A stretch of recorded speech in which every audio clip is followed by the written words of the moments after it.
साल था 1957। आजादी को हुए थे 10 साल।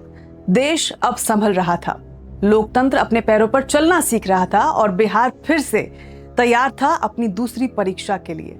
यह था वो वक्त जब मतदाताओं को पहली बार महसूस हुआ कि सत्ता बदल भी सकती है, लेकिन जनता को अब अपनी ताकत का अंदाजा था।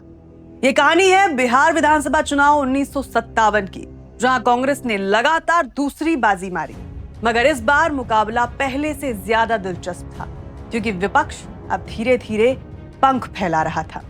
नमस्कार, आप देख रहे हैं वाइब्रेंट बिहार झारखंड और मैं हूं आपके साथ अंजलि चौहान। 1957 में पूरा बिहार चुनावी रंग में रंग चुका था। पटना से लेकर पलामू तक गांव-गांव में सिर्फ एक ही चर्चा थी, कांग्रेस को फिर मौका मिलेगा या अब कुछ नया देखने को मिलेगा। पहले चुनाव 1951 में कांग्रेस ने ऐतिहासिक जीत दर्ज की थी, लेकिन अब 1957 में जनता पहले से ज्यादा सजग थी। नेता अब सिर्फ आजादी का हवाला नहीं दे सकते थे, लोग विकास, रोजगार और सच्चे काम की उम्मीद करने लगे थे। इस बार कुल 264 विधानसभा सीटों पर चुनाव हुआ, लेकिन याद रखिए, तब भी वो पुरानी व्यवस्था यानी कि डबल मेंबरशिप सिस्टम चल रहा था। मतलब 54 सीटों से 2-2 विधायक चुने जाते थे और इस तरह कुल 318 विधायक विधानसभा पहुंचे। अब जरा देखिए नतीजे। कांग्रेस ने अकेले 210 सीटें जीत ली थी, यानी एक बार फिर से सत्ता अब उसी के हाथ में थी। हालांकि पिछली बार के मुकाबले 29 सीटें कम थी इस बार, लेकिन बहुमत फिर भी जबरदस्त था। कांग्रेस ने इस बार 312 उम्मीदवार मैदान में उतारे थे और देखिए कमाल, उनमें से ज्यादातर विजयी हुए। मतलब जनता का भरोसा अब भी कायम था कांग्रेस पर। नेहरू के नेतृत्व में देश विकास के रास्ते पर चल रहा था और बिहार में कांग्रेस को स्थिरता और भरोसे की पार्टी माना जा रहा था। लोग कहते थे कांग्रेस है तो तरक्की है, लेकिन बिहार की सियासत में अब सिर्फ एक रंग नहीं था। अब मैदान में नए चेहरे, नई पार्टियां और नई सोच भी उतर आई थी। प्रजा सोशलिस्ट पार्टी और झारखंड पार्टी दोनों ने 31 सीटों पर जीत दर्ज की। जहां सोशलिस्ट पार्टी समाज के निचले तबकों की आवाज थी, वहीं झारखंड पार्टी आदिवासी और क्षेत्रीय पहचान का प्रतीक। झारखंड के इलाकों से आवाज उठी, हमारा इलाका हमारी पहचान, और इस तरह बिहार की राजनीति में क्षेत्रीयता का बीज और गहरा हुआ। अब आते हैं बाकी दलों पर। जनता पार्टी ने भी इस बार अपना दम दिखाया। 119 उम्मीदवारों में से 23 विजयी हुए। कम्युनिस्ट पार्टी ऑफ इंडिया यानी सीपीआई ने भी 60 उम्मीदवार उतारे, लेकिन केवल 7 सीटों पर जीत दर्ज कर पाई। विचारधारा मजबूत थी, लेकिन संगठन कमजोर पड़ गया। और अब आता है सबसे दिलचस्प हिस्सा, निर्दलियों का खेल। जब कोई पार्टी नहीं, कोई झंडा नहीं, फिर भी जनता का भरोसा। इस चुनाव में 16 निर्दलीय उम्मीदवार जीतकर विधानसभा पहुंचे, यानी जनता ने यह दिखा दिया कि वो सिर्फ पार्टी ही नहीं, इंसान को भी देखती है। निर्दलियों को इस चुनाव में 20.61% वोट मिले, जो अपने आप में एक रिकॉर्ड था।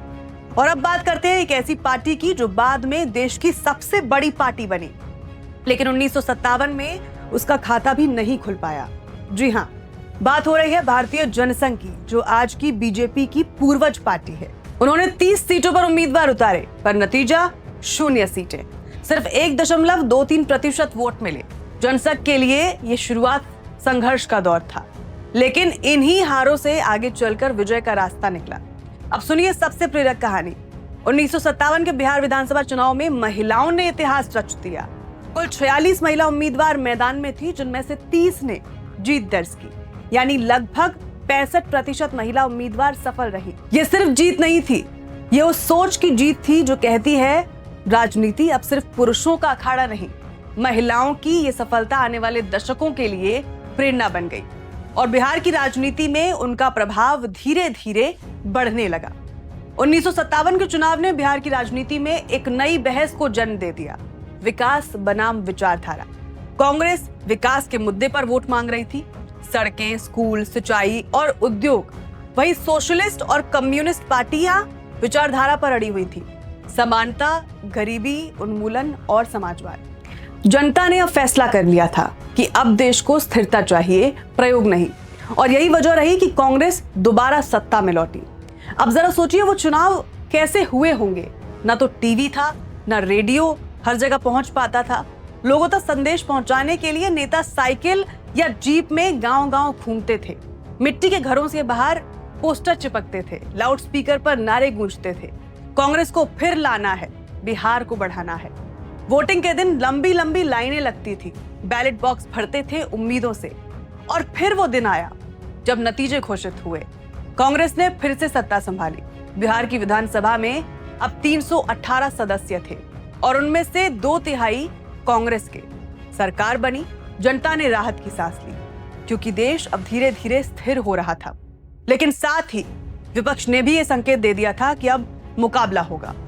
1957 का चुनाव सिर्फ कांग्रेस की जीत नहीं था, ये विपक्ष के जन्म की घोषणा थी। समाजवादी, झारखंडी और निर्दलीय नेताओं ने यह साबित किया कि अब बिहार की राजनीति में सिर्फ एक पार्टी नहीं चलेगी। जनता ने दिखाया कि वो हर बार सोच समझकर फैसला करेगी। वो किसी पार्टी की नहीं, अपने भविष्य की वफादार है। 1951 के पहले चुनाव ने लोकतंत्र की नींव रखी थी और 1957 के चुनाव ने उसे मजबूती दी। अब बिहार की जनता को समझ आ चुका था कि वोट सिर्फ अधिकार नहीं, जिम्मेदारी भी है। कांग्रेस जीती, विपक्ष उभरा, महिलाएं आगे आईं और बिहार की राजनीति ने एक नया मोड़ ले लिया। यह था बिहार विधानसभा चुनाव 1957, लोकतंत्र का दूसरा इम्तिहान, जहां जनता ने पास किया खुद को और देश को। अगर आपको ये कहानी पसंद आई हो तो वीडियो को लाइक करें, शेयर करें और चैनल को सब्सक्राइब करना ना भूलें। अगले एपिसोड में हम बात करेंगे 1962, जब कांग्रेस का दबदबा कायम रहा लेकिन विपक्ष की जड़ें और ज्यादा गहरी हो गईं। तब तक के लिए जय हिंद, जय बिहार। बाकी सभी खबरों के लिए देखते रहे YBN बिहार झारखंड। नमस्कार।